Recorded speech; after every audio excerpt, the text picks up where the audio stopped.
Well, this is the Soccer Scoop podcast alongside the one, the only Dylan Gertzley. I'm Kevin Brown, presented by What the Sports. We're here to give you a little recap of all of the group stage happenings in the World Cup. That is, lots have happened.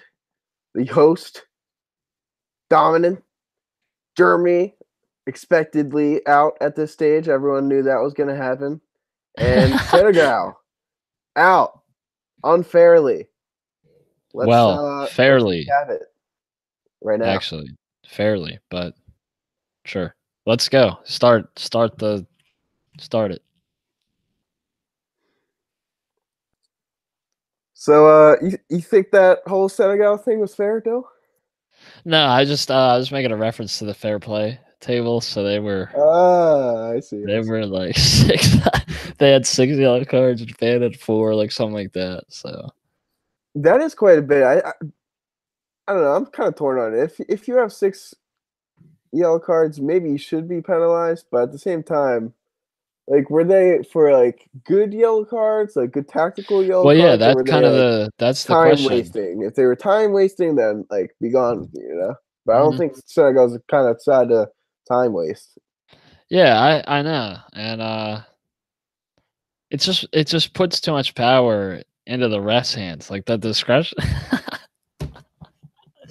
You gotta stop laughing, dude. I can't hold it together when you do that. Stop it. No, that was a good take. Good take. All right, moving on. Let's move on to broader broader scale reactions here. Uh, group stage is done, over with. We're U.S. is not a part of it, but we can still give our objective opinions of what has happened at Dylan. So, what is some of your initial reactions as we've seen a lot of smaller minnows take on some of the bigger fish in this big pond of the World Cup?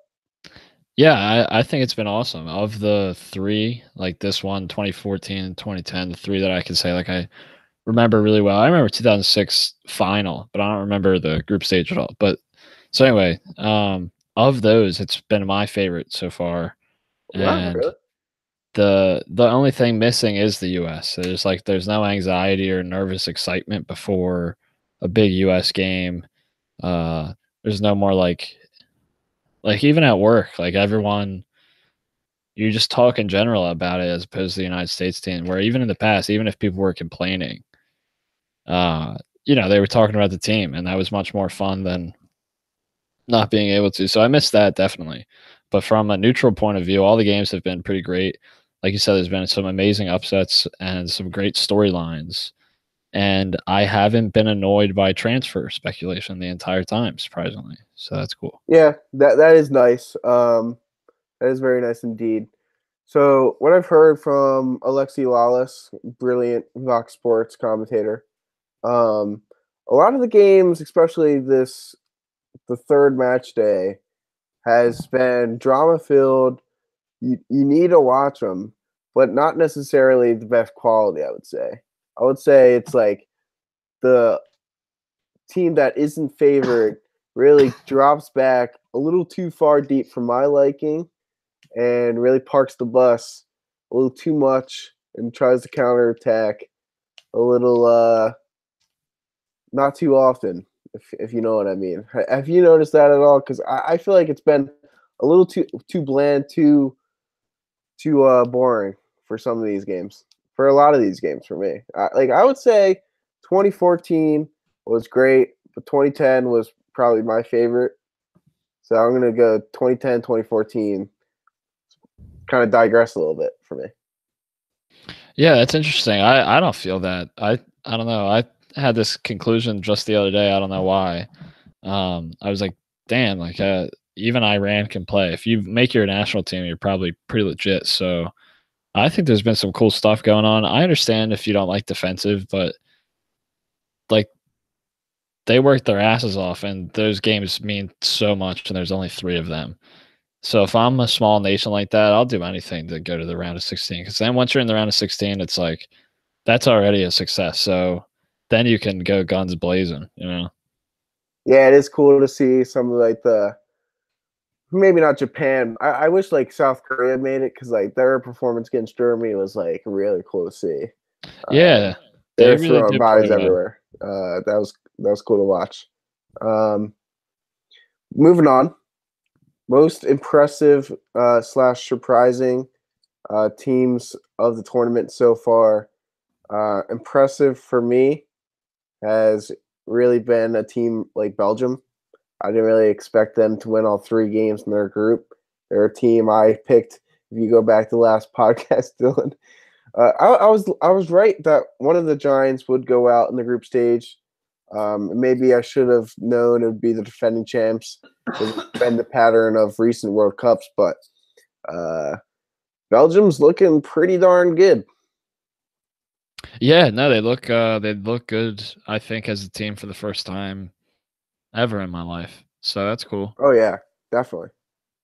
We've never seen them look this good. Yeah, and for such a talented crop of players, that's pretty interesting to see. Finally, like I don't know Yeah, what clicked. yeah, no, I agree. Surprising. I don't know if we can say any other team besides Germany at this Well, I point. thought Mexico were really surprising considering how much bad press comes out of Mexico about Osorio and the team. That performance against Germany was, that's going to go down in history. That really was awesome. Oh yeah, And I think just based on the way Mexico's covered, I was surprised. I don't think the Mexican soccer team themselves were surprised. I think they knew they had that it in them to do that. And then Argentina, bro, what? Like you 3-0 to Croatia? That's dude, surprising. Croatia's a good team. That didn't I surprise understand. me. I understand. Bro, I don't care. You got that attack. You need to put one in the net. All right, So I tweeted about this when it happened. The exact same thing happened to me in my FIFA World Cup mode when I played with Argentina twice on World Class mode. The first time I like breezed by the group stage, but then as I told you earlier, got crushed by Denmark. And then the second time, the group stage was very hard. Like Croatia crushed me. So they're a good team, as we know from FIFA, obviously. But I don't know. It is kind of surprising. I'm not as much surprised to see like Messi's supporting cast fail to support him as much, but I am uh surprised that some of these players like Mascherano look he's complete cheeks now. He's ass. He gave the ball away 7 times at least in that game. Like cheap giveaways too. Maybe it was that like gash he got in his eye or something, but he had something going on, you know? I think their real issue is Sampaoli. He's had no cohesiveness to that lineup. He's never had like the same starting 11 since qualifying. He's had like a new one every single time. So recipe for disaster, I would say, Kevin. Yeah, not much cohesion or chemistry in there. Who knew Roberto Martinez would be known for his chemistry at this point? Yeah, he bounced Roger Ninegoal, and look how that's working out. Yeah, like what? Musa Dembele looking like a god right now. Maybe not that much, but yeah, nice one. you all right over there? Yeah, sorry. I'm just kidding. All right. So other takeaways I had before we get into our famous segment. Golden Boot race is kind of crazy right now. Harry Kane's got what 5 goals? Lukaku and Ronaldo both stuck on 4 still. Harry Kane with the most most lucky, the luckiest hat trick of all time in a World Cup, and he's just still ugly, still overrated, and you're still gonna stick by him. What's your defense for this awful striker that somehow manages to score 5 goals in a World Cup? And it's mind-boggling to me. Well, I'll just say this: I'm not going to be on his side this time. People that are boosting England right now need to understand they played Tunisia and Panama.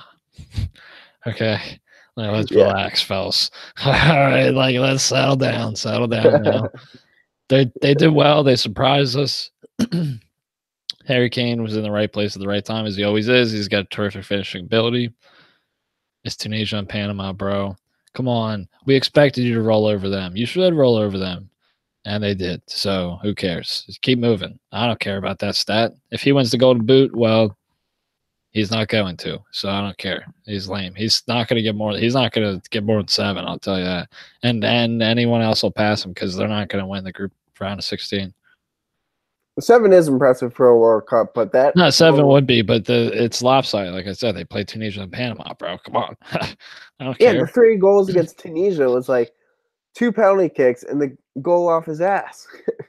That's what I'm saying. Like it doesn't. I don't care about that. No skill against Tunisia, No. Hey, that is skill to score a penalty. He's got terrific finishing ability, Harry Kane. All right, maybe a little bit of skill. Top corner finishes. All right. Let's move on from this. James Rodriguez injured in Colombia. Are you sad? Are you mad? Are you frustrated? Are you not caring at all? I'm disappointed that we're not going to be able to see a top class player in the round of 16. I will say that. However, you know me. I think James Rodriguez, you deserve this. You jokester. You don't deserve to be where you are. So no, he's a good player, obviously. I was never much of a fan of his move to Madrid, and I'll say this: I think I was right.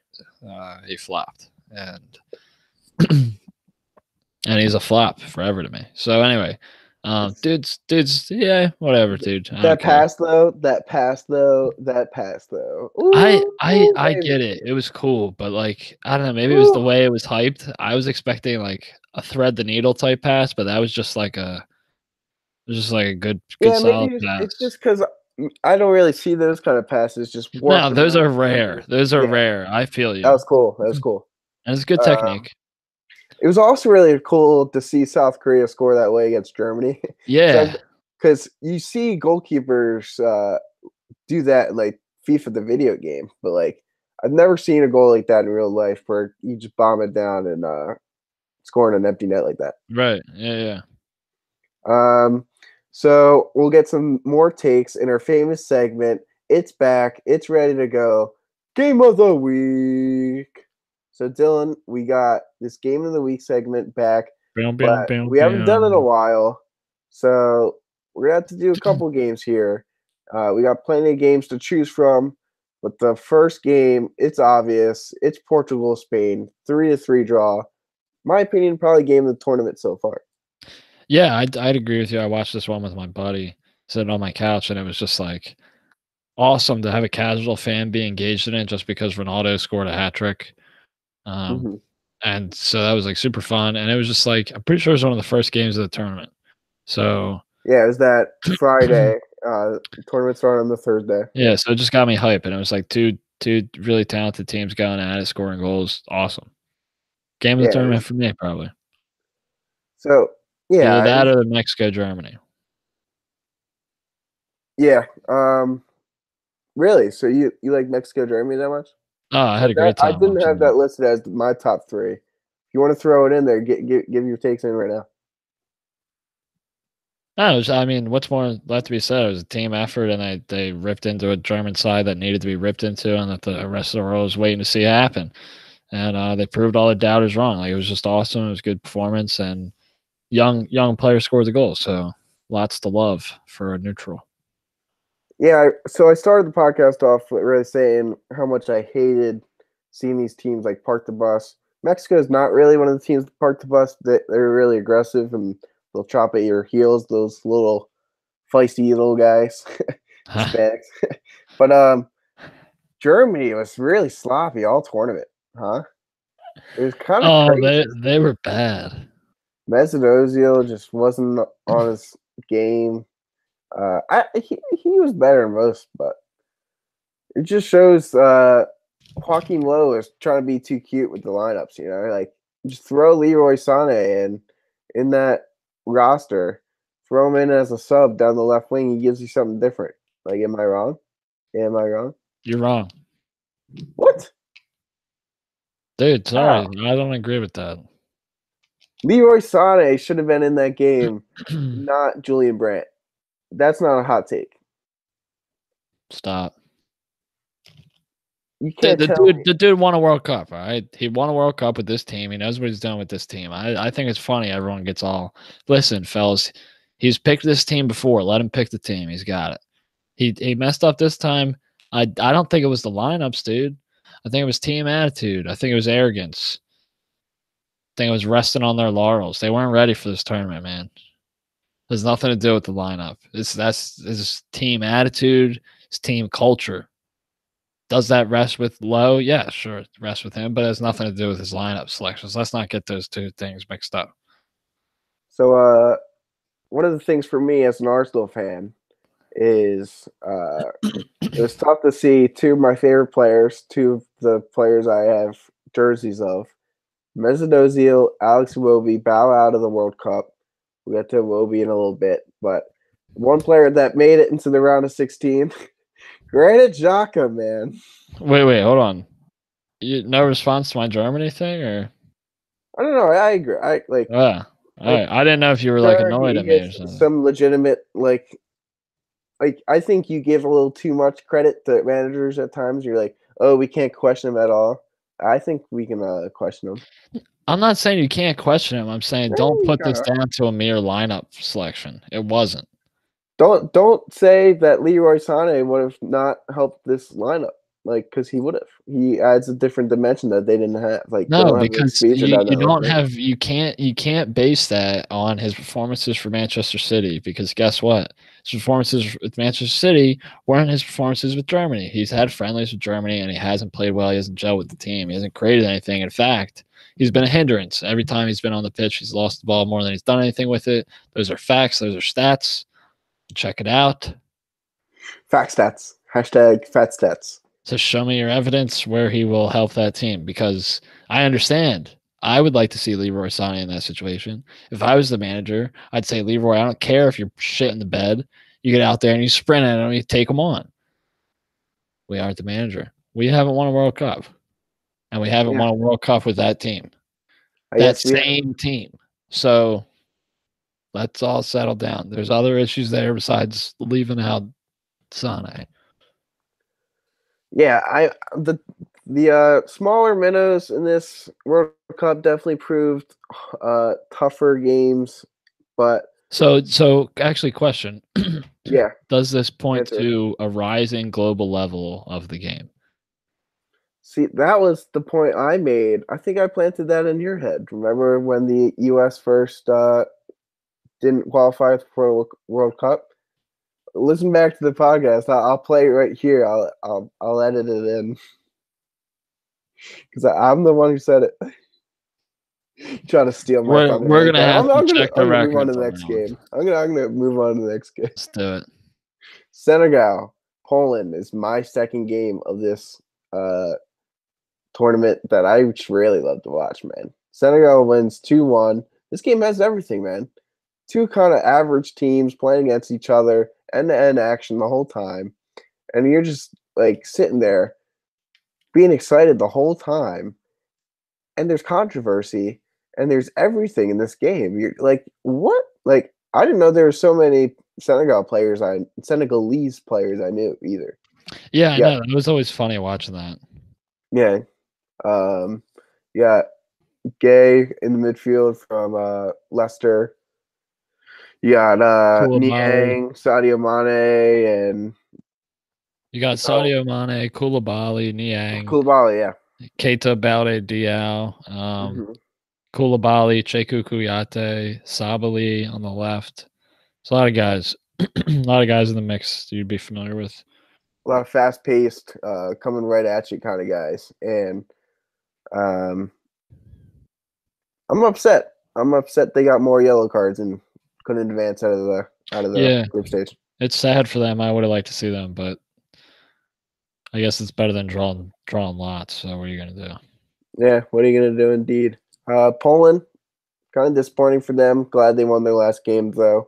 But really, the game that got me out of my seat for practically the whole game, Dylan, was Nigeria, Argentina.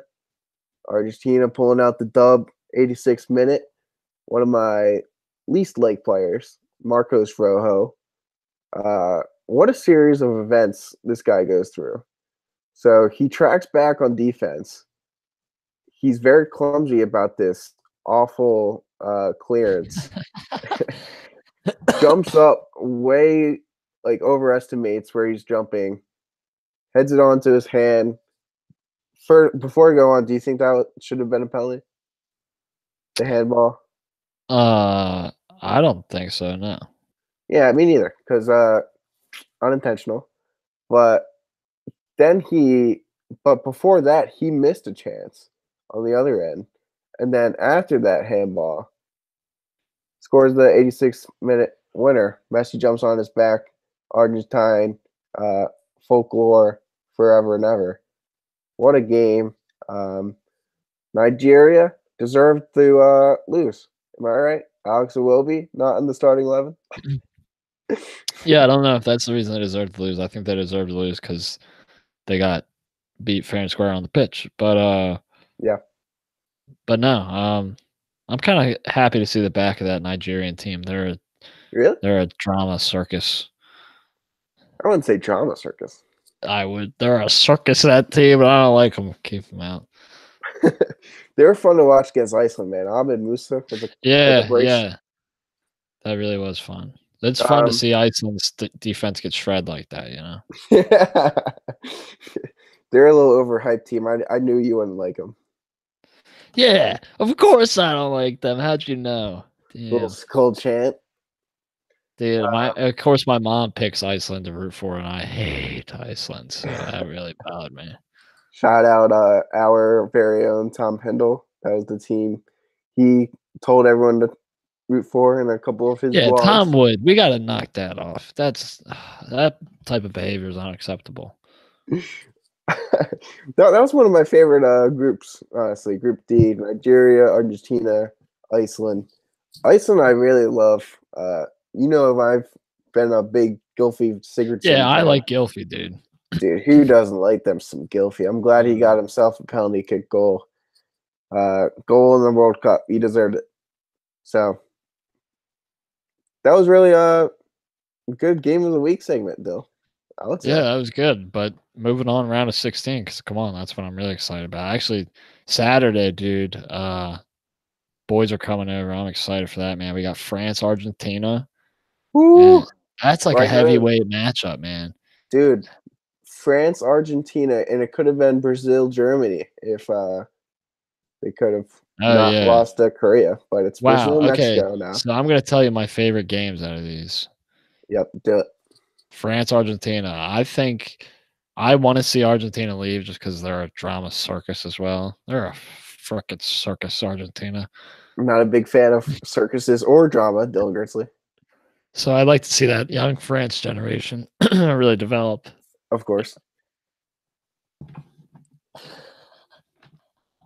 One of my favorite games, too, is Colombia, England. Nah, I knew you were going to say that. Nah, let me finish my top three. Brazil and Mexico. That game is going to be good. A lot of attack on display. A lot of attack on display, and all the defense is going to be kicking everyone's heels, and everyone's going to jump 5 yards. Kevin, relax. It's going to be fun. There's this one really good ref who every foul, no matter how much you complain or didn't, who sprinted up to the defender and said, "No, what was that?" Those are the kind of no-nonsense refs I need in that game, Dude, that game is going to be good. All right, I'll tell you right now. All right, moving on. Round of 16. Belgium, Japan, I think will be a good one. What? Yeah. Interesting. Japan. No, seriously, Japan has the skill to knock off Belgium. Ooh, hot take alert. Because Belgium will be like, "Oh, we're good for once," and then they won't. They'll be surprised. They let their guard down by winning the first. I kind of like that pick because now everyone's going to be super high on Belgium, and now that's what I'm saying. I like that going against the grain. So my top three, I like Uruguay. Nah, I'm not a big Uruguay Portugal fan. I like Colombia, England. I like France, Argentina.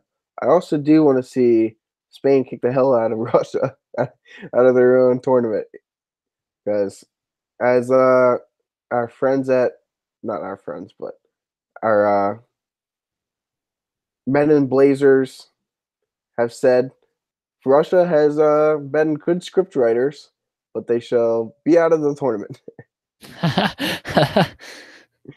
Um, but yeah, let's do some picks a little quicker this time than last pod. But I do want to get your thoughts on a couple of these matchups.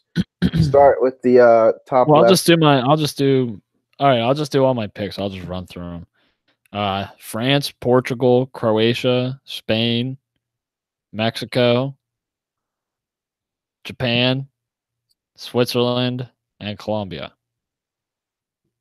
So you have Switzerland beating Sweden, Japan beating Belgium, Mexico beating Brazil. Yeah. And who'd you have winning the Colombia-England game? Colombia. So I have, I kind of want to pick Uruguay. I'm going to pick Uruguay. Uruguay, Argentina, Mexico, Belgium, Spain, Denmark, Sweden, England. So just the opposite of me. You're pretty following me much on pretty much a Kevin, contrarian. your contrarian attitude is growing old. Look, it says the biggest contrarian of all time. But yeah, I mean, these round of 16 matchups are going to be fun to watch for sure. I'm looking forward to it. Yeah, I'm excited, dude, because there's always crazy moments. I'm gonna have to start taking off work. Yeah, work's really getting in the way of these. Yeah. Is this World Cup not the most inconvenient timed It's scheduled awful. It's games? awful. Yeah. It's bad. Yeah, it is. It's not good. Not great. Yeah. That's for sure. So yeah, that's all I have for the round of 16. I can't wait to watch them so all. let me ask you something. How you feel about Arsenal, man? Oh, what a great segue, bro. Because I'm feeling kind of freaking great. Remember how low on Unai Emery I was? Yeah, and let me just take the chance to say I was very low on him as well.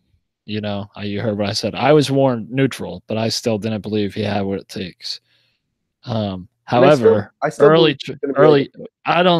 jury's still out on him. However, early transfer business is far more impressive and promising than I thought it would be. Yeah, right. Yeah, I agree. So who do you got? Bernd Leno officially, Lucas Torreira. Torreira, I haven't heard about actually. Yeah, apparently it's official. He's just going to announce it when he gets knocked out of the World Cup.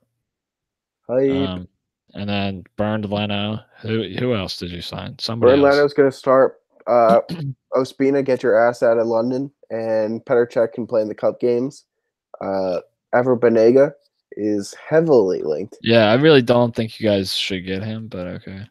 I mean, he's kind of old, but like kind of great. Did you see that pass for Messi's goal? Dude, I understand he's a talented player, just very inconsistent and frustrating. Not suited for the Premier League.